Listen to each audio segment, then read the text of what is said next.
What's up, HyperFast Nation? Welcome to this episode of the HyperFast Wealth Show.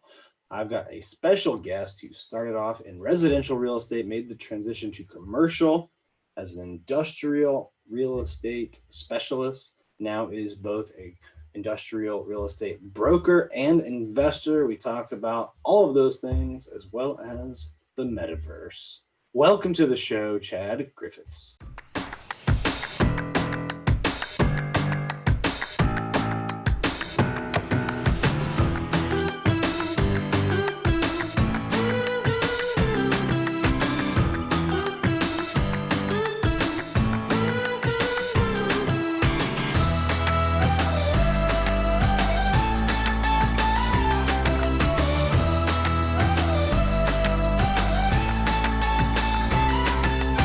All right, welcome to the show today, Chad. How are you doing? I'm doing really well. Excited to be on HyperFast Nation. Yeah, I can't wait as well. I know you've got a ton of cool stuff as an investor, as a broker to talk about.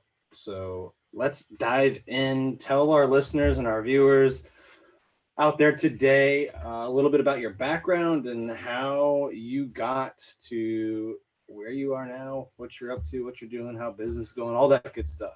Cool. Yeah, I'll try to keep it short, for brevity. I say my story goes back to 2004, and I had bought and sold a few houses with some friends. Didn't really do too well on it, but didn't lose money, but kind of got an itch just to get into real estate. So in 2004, I actually joined a residential brokerage, got licensed. It was a pretty quick process back then. Joined a residential office, did it for a year, and quickly discovered it just wasn't something I wanted to do long term. So reached out to a few people, decided commercial real estate was something that I wanted to explore. Ended up getting put in touch with a brokerage in 2005, and I've actually been at that same brokerage ever since. So I've been selling and leasing industrial real estate since 2005, and then started building my own portfolio in 2014 as well. So residential to commercial, huh? Yeah, and actually at the time I knew very little about industrial real estate. I thought I'd be like selling office towers or shopping malls, like something like really cool. It just so happened the brokerage that I joined was heavy into industrial real estate, and I didn't know much about it, but just because that was the focus of the office, that's what I got sent into, and I'm really glad that I did, because it's been a very rewarding career, and it's certainly come with its stress along the way, but I'm very glad that I accidentally stumbled into industrial real estate.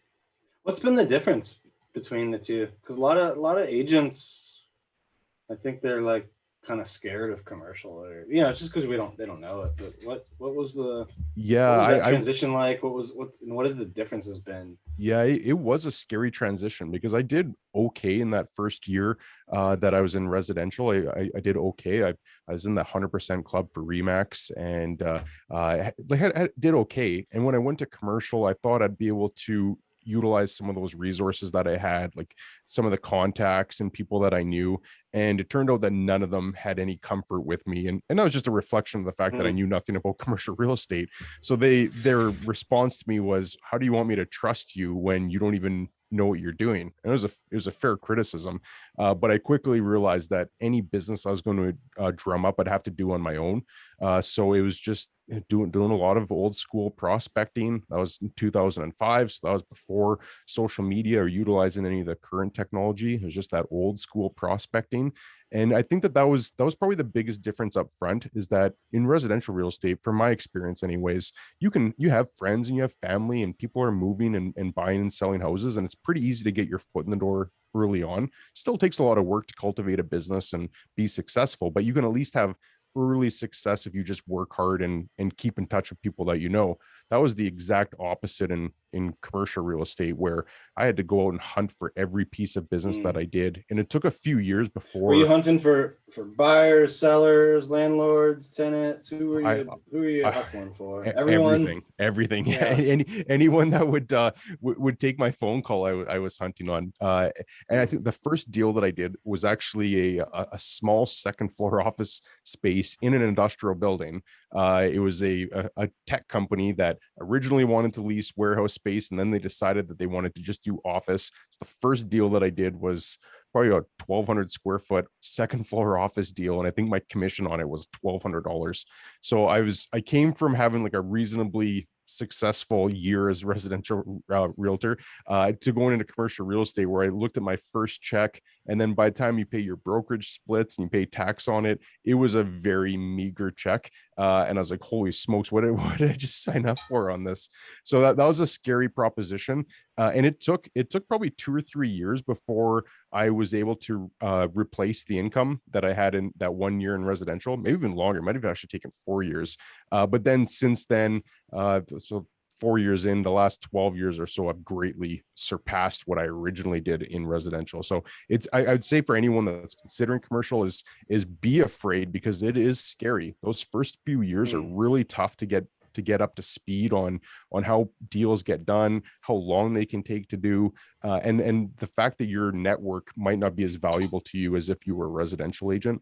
Those would be the things that I would say is be prepared. It's going to take a while, couple of years before you get your footing under you, but once you do, there's an opportunity to make a really good living in it. And the deal cycle, you kind of hinted at that, I think, but the deal cycle's probably longer in most cases. Am I right on that? There's a spectrum compared to residential.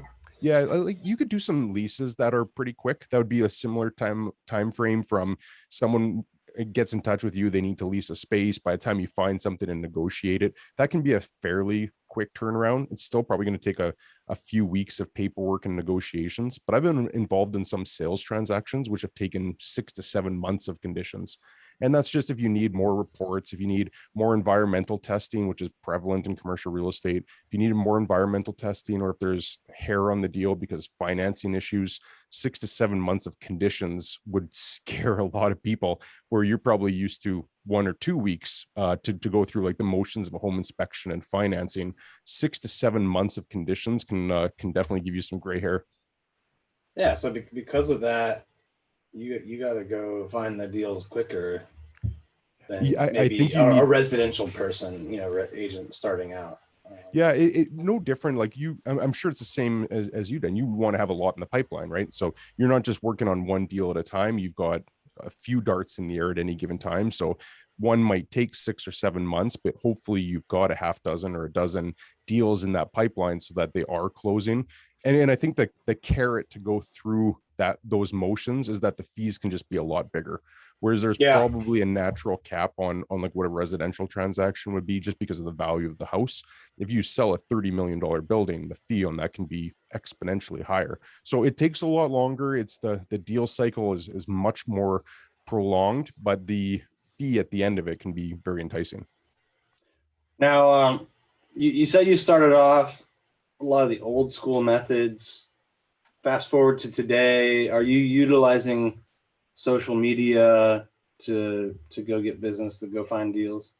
To an extent, like I'm pretty active on LinkedIn, and I've done a handful of transactions for people that have reached out to me. Just if you get to know people over LinkedIn over a period of time, it's a very slow process. I think it might be different in residential, and you could correct me if I'm wrong, but you might be able to help people out sooner. Whereas in commercial real estate, you've got to find somebody that has a need at that exact moment, and they might not have a need to renew their lease or find a new location for years at a time. So it's a much more long game playing that social media game to try and prospect for business, at least from my experience on the commercial side. Whereas those old school techniques still work exceedingly well. Dropping off brochures for neighboring businesses, trying to prospect for business however you possibly can, referral partners. I get a lot of leads from lawyers, accountants, bankers, and so forth. Even residential agents are actually a great source of business. So it's there, though I've found that the old school method is still the best way of cultivating business, but you can supplement it by adding in some of the newer social media techniques. Yeah, I think people in your kind of time frame, like that Gen X, or maybe very, very early Gen Y, I think they're some of the most dangerous, and I use it in a good term, but dangerous agents out there, because the old school methods, and probably started off that way, or grew up when that was prevalent, but you're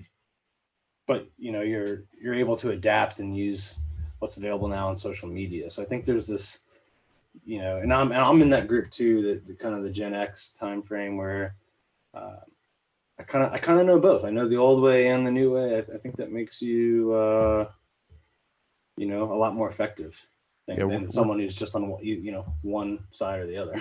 exactly. We're kind of like right in that middle ground, right? We're not the boomers who are stubborn to embrace new technology, and rightfully so. Like a good example of that is this metaverse that Zuckerberg's come out with, where he's trying to move everything to be in an online platform. When I first saw that, my reaction was, I'm never going to do that. I'm never going to live within the metaverse. And then I realized that I'm probably like one of those boomers that was like, I'm never going to go onto Facebook for the same reason, right? Is it's hard to embrace like the next generation of technology, but we're kind of right in that middle where I didn't grow up with a Facebook and LinkedIn and all this social media. It wasn't until probably 2008, 2010, somewhere around there, that we started adopting it to our business. But that next generation of people coming in, they've been on Facebook or Instagram or TikTok or whatever the cool kids are talking about these days. They've been on there since they knew about it. So we're Right. kind of right in that middle on that. And I agree. I think it is good having a combination of both. There's one doesn't replace the other. It's one supplements the other. Yeah, I agree with those points, and I don't know what the metaverse really is or what that means. Is it much more than just a new name for Facebook? Like, You don't want to go down the rabbit hole on this, because it's actually yeah. it's pretty depressing what they're proposing. But Okay. and again, you could call me like the next boomer, because I feel like I'm not nearly in tune with what like my kids are involved in, as an example. But what they're proposing is that this metaverse is going to be like an alternate reality where you go into a virtual world, and no different than if you were to go into a shopping mall or you were to go visit Paris, you'd have the ability to do that all within this metaverse. And again, I'm probably not doing it justice, and for your younger brokers that are listening, they'll probably correct me on how wrong I am on all this, but they're investing a considerable amount of resources into that Oculus and some of the underlying technology that they have. And I think that's why they're seeing some of these NFTs and this artwork really skyrocket in value, is because people think they're going to be able to hang this virtual artwork in their virtual houses. And again, to me, that sounds crazy. I have no interest in living in this alternate reality, but that's the projection that Zuckerberg and Meta or Facebook are now expecting this to Wow. go, which is just crazy to me. It's so crazy, but that's where it seems to be Yeah, headed. it feels like we're like going to be in the Matrix or something. It The does. It movie. really does. And to I me, don't know. that's sad. Like, that's sad to think that people have to escape real life to go into this virtual world where they can control and manipulate everything. That seems sad to me. Maybe that's how showing houses will go down though. But then, I wouldn't be surprised if that does happen. I think that there one application that I think would be relevant would not just showing houses, but even meetings, right? If you could have a headset on, one of those VR headsets, and instead of having a Zoom call where we're talking back and forth over a computer screen, you might be virtually immersed in this environment where it seems like we're actually in the same room. So I think that there could be some applications for business, but it's all this make believe land where people are going to go house to house and visit with people and chat with their friends in this weird world. And I know we're getting way off topic on that, but it's still a fascinating experiment on what they're trying to propose for the future here. yeah, I mean, if you think it's hard to keep up with your kids now, just wait till they can slap this thing on their head and be at Disney World instead of the living room or playroom No or kidding. backyard. No kidding. Yeah. uh, wow. Well, maybe there'll be some real estate applications like you can show houses, meet clients. Maybe people will want to buy fake virtual world houses instead of ones made out There is of a thing on lumber. that, actually. But There's a website now that is selling these virtual land plots. I don't recall the exact name on it. If someone's interested, a guy named Scott Edward did a video on this on YouTube. If you just look for him on there, he talked about this in detail on this virtual land that you can build, that you can buy stuff in. And apparently some of these plots of virtual land are selling for millions of dollars, People are just going crazy. It's like tulip mania all over again, where people think that this virtual land is going to have real value. So Hmm. it's crazy. It makes no sense to me at all. But there's a lot of money and resources being thrown at this right now. So you have to think it's coming down the pipe. Yeah, I have trouble wrapping around my head around the real estate. Some of the real estate applications. I understand the showing house, meeting people. That could be cool. I think what might be what I struggle with now is I know they sell like real estate NFTs, and Mhm. um, if you could just create like a similar version but give it a different token ID or whatever, and maybe I just don't understand it.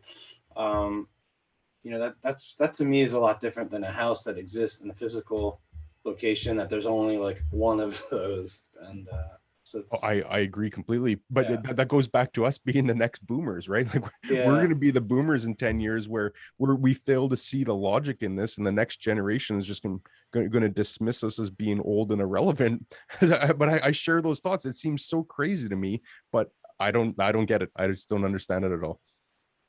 Well, switching gears to real estate, when did you go from being just the agent or broker to an investor as well? Yeah, And it how did it that happen? it it took me about 9 years, and part of it was first few years I just didn't make a whole lot of money, so I was just treading water trying to survive.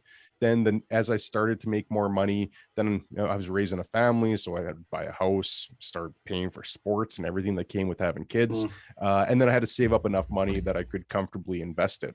So I bought my first industrial property with a business partner in 2014. It was just a small industrial condominium. And then we added a second industrial condominium, and we've pretty much added a property every year since. We've got a pretty good sized portfolio going right now. We're just closing on a property. We signed off at the lawyers last week. It should close next week. It's a $4.1 million property. So it's a multi-tenant building. That takes our portfolio to about 17 million.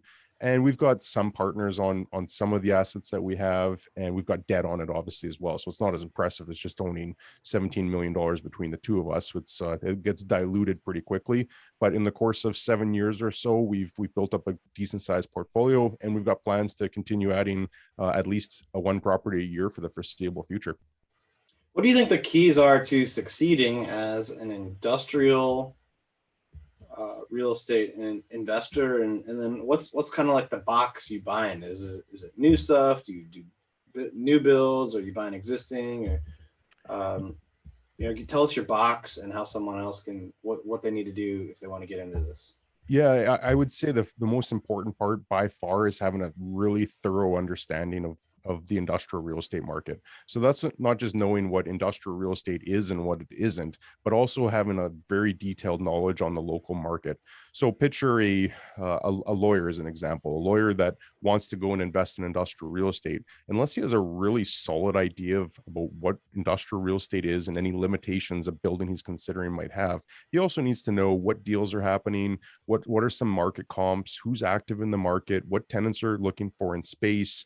Are they looking for 28-foot ceilings? Are they looking for 40-foot ceilings? If he buys a building that has 18-foot ceilings, he could be at a clear disadvantage. So I think the biggest thing that I'd recommend to people is to just really understand the industrial real estate market. And it's different than any other asset class, right? Everyone has some understanding of what an office building is. We've all been in shopping malls. We have a general sense of what retail is. Multifamily is just an extension of residential for the most part. So people have some degree of familiarity with that, but industrial real estate is a beast unto itself. Unless you've worked in that industry before, you might not know the difference between a manufacturing property and a warehouse property, at how certain things can be attractive to one tenant but not to another, until you fully dive in and understand all the differences and the nuances and what makes up an industrial property. You'll be doing yourself a disservice and at risk of losing your investment altogether.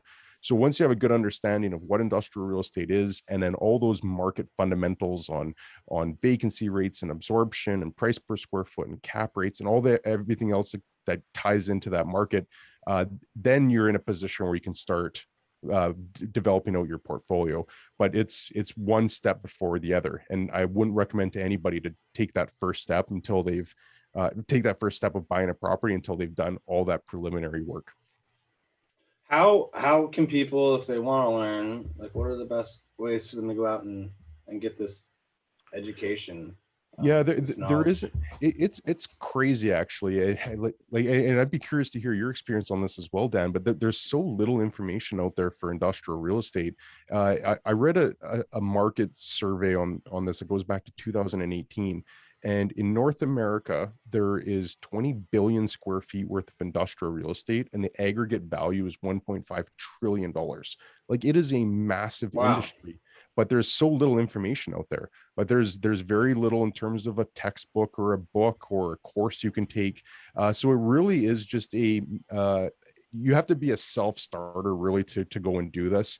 And it's just find any information that you can. Read articles. There's some really good publications out there like Globe Street and NAOP, that put out reports on industrial real estate and talk about this in detail. They put out a number of articles and news stories. So once you start immersing yourself in the discovery of industrial real estate, that's when you'll find other things. And depending on what city you're in, you can go onto the different brokerage or appraisal websites, and they'll usually put out quarterly reports, what's happening, what transactions have happened, and really just try to paint a picture of the market as a whole. But it really takes work. It's something that not only do you need to learn all that information up front, you need to be a student of the industry for the rest of your investing career to really have your finger on the pulse of it. So there's not necessarily a single course I'd recommend.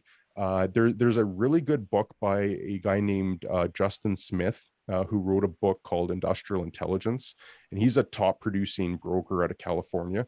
And he's a tenant rep broker, so he works with like the big companies that are leasing space.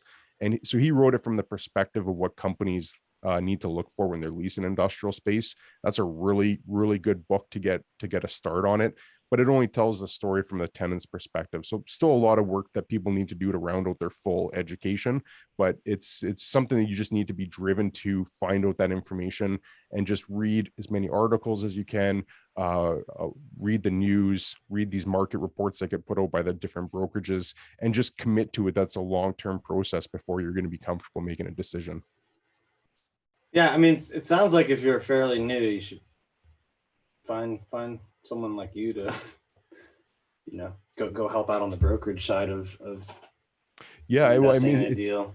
it's no different than residential, where if you're Right. going to invest in something, you need to have a team behind you, right? You need It's a probably broker like harder yourself. too, actually, than residential. Yeah, well, there's just more complexity. It's just Yeah. there's more things that can go wrong, And so less that's information probably less. available. Like Yeah. I can learn a lot on a residential, deal. There's probably just so many of them. Everyone talks about it. There's Zillow and this and that. Like, there's Yep. people can get the data a lot easier. Yeah, and that is, you're right, you're spot on with that. It's much more scarce getting that information. It's just harder to come by. So I just like having a team, right? Having a lawyer on your side, a banker, an accountant, a broker, having a full round out team. And another thing that I actually recommend to investors, if they're considering it, is try and partner with somebody. The chances are that there's somebody out there that needs to raise capital. So whether you could go in directly 50-50, or whether it's kind of that GPLP syndicate model, there's people out there that have the experience that are looking for capital. So if you're not comfortable doing it yourself, look to partner up with somebody that is very familiar with that market and they're doing all that stuff that I've talked about already. Then you can piggyback off that and start learning how they've done it. Go along on a deal as either an equity partner or as sweat equity, however you need to structure that deal until you get comfortable, and then you can deploy your own capital and change your model up at that time. But I agree with your point exactly, Dan. It's just there's a lot more to it, and anytime that there's that complexity, there's the risk of just making a bad mistake, and no investor wants to lose capital.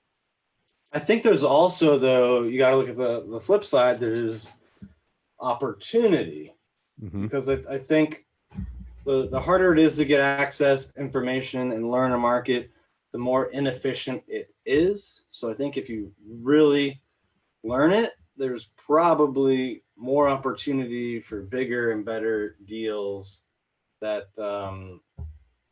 you may not be able to find in other types of investment, right? And when there's inefficiency, or more inefficiency in a market, that means there's more opportunity to be on the really good side of a deal.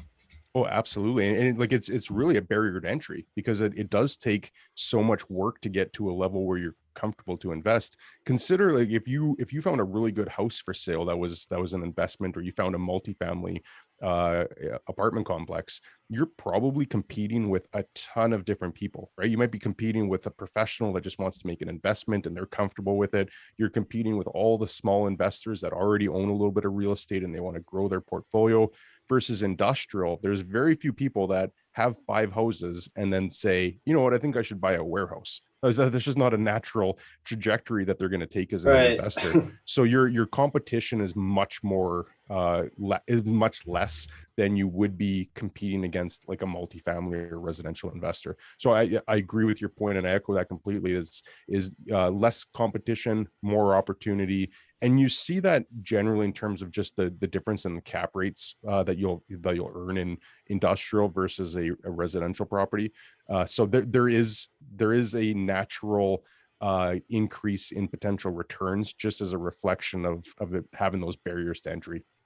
What speaking of that, yeah, what kind of cap rates are typically out there? Or I'm sure your answer would be like a range, but what's kind of the range that you're seeing? Yeah, it'll definitely be a range, but it's interesting. In the 16 years that I've been doing this, there's been a pretty consistent operating band on where cap rates will fall, and I've seen it anywhere from 6% to 8%, and that's pretty steady in most markets. If you get into these really crazy markets, especially port cities right now, where industrial vacancy rates are sub 1%, you'll see much more compression on the cap rates, like LA, New Jersey, New York. These markets are going crazy right now.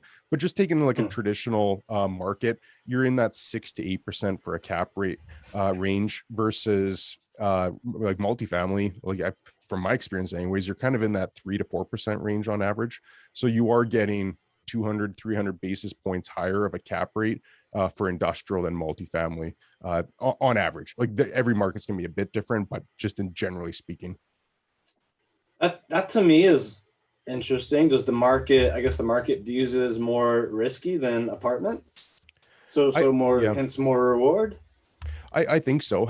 Yeah. But like the flip side to that is I think that multifamily comes with risk. Is if you're buying at a 3 or 4 cap, you're having a hard time even cash flowing on that unless you're putting Right. down a good chunk of money. Whereas industrial, just because the cap rate's 200-300 basis points higher, it's a lot easier to cash flow right off the bat. So you've got a bigger margin of safety in there. So you're right though. Like I think ultimately the market does price all these inefficiencies and risk. That's all priced into how it works. And it's really just supply and demand. There's a lot of investors chasing multifamily, and anytime you have more demand than you have supply, you're going to see that downward pressure. And anytime that there's less buyers than there is supply, which isn't necessarily the case in industrial because there's still healthy demand, but generally speaking, we are going to see higher cap rates on industrial than we will on multifamily. Well, and I would think that on the industrial side, it's less tenants and less turnover than a multifamily of similar size. A great point, and that is one reason that a lot of people do gravitate towards industrial. I've got one property as an example, which is just over $3 million. We bought it for 2 years ago. There's one tenant in there. It's a Fortune 1000 tenant, so it's a really strong tenant. But for $3 million, we have one company that we have to essentially manage. So, and it's also a triple net lease. So they're responsible for everything in the building.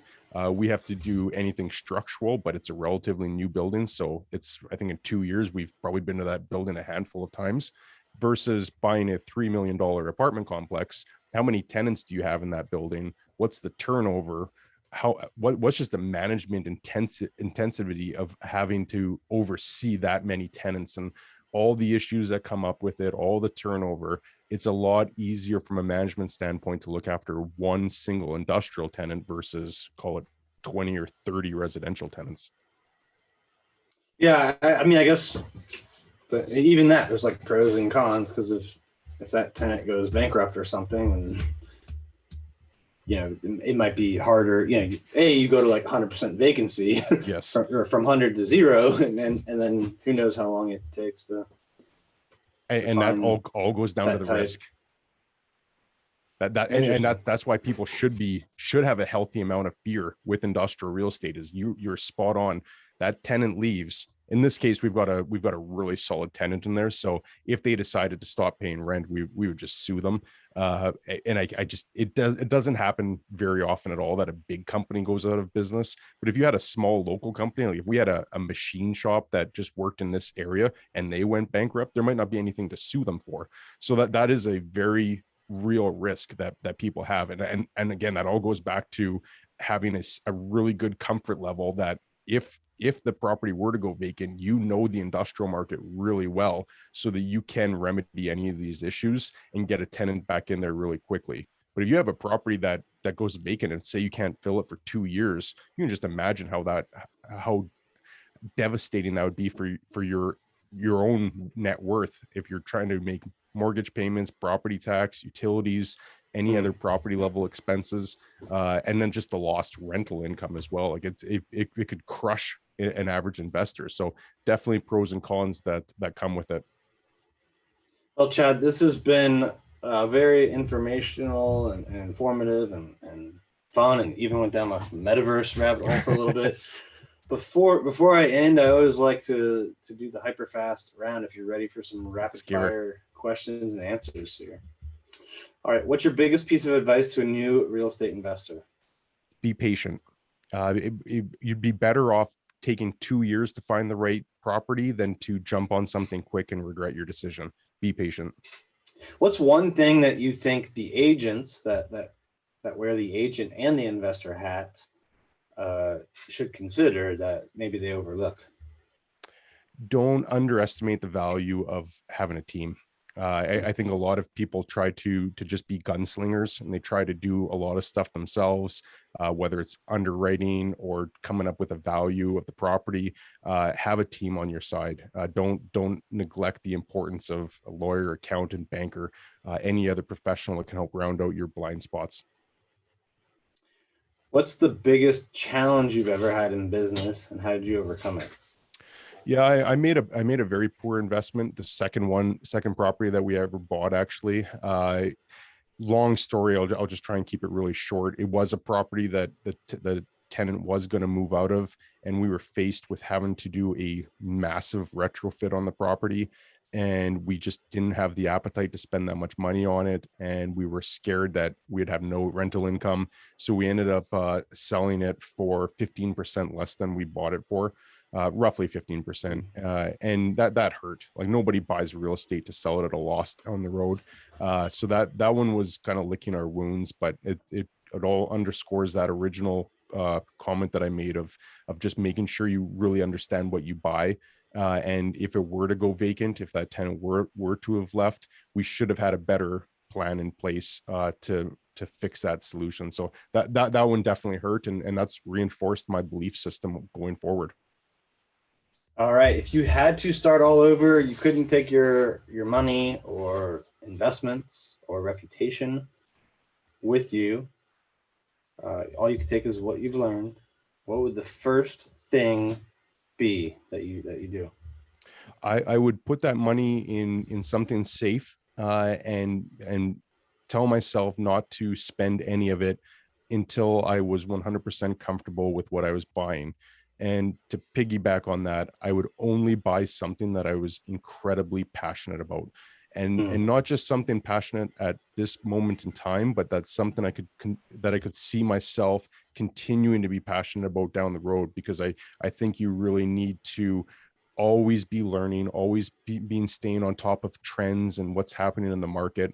So I personally would only invest in something that I was passionate about and that I could have a competitive edge on. That I could buy something that the average investor just couldn't compete with me on, and then just be patient and wait until I was comfortable making an investment decision that fits those criteria, and I had the money to do it, and I found the right opportunity.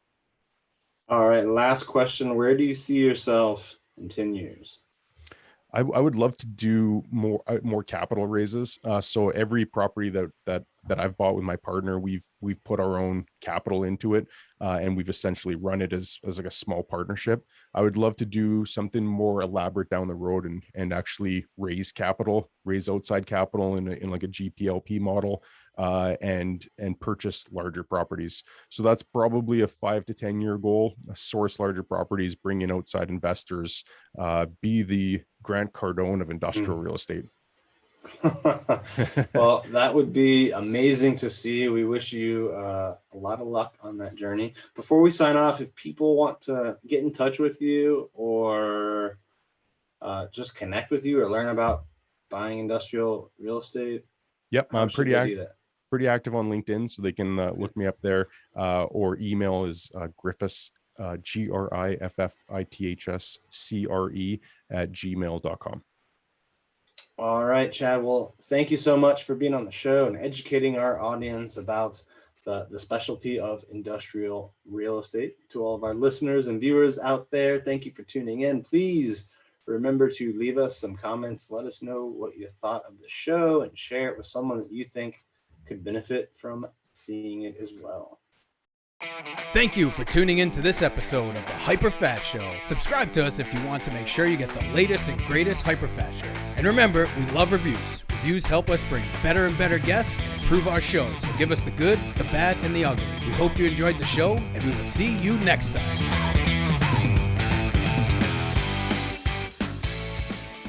Hey guys, thanks for sticking around to the end. I hope you enjoyed that video, and if you want to see more, click right here. And if you want 100 real estate tips from my best-selling book, click right here to download them instantly. And if you're new to this channel, click below to subscribe and turn on post notifications so you don't miss out. And leave some comments about what you think on the videos.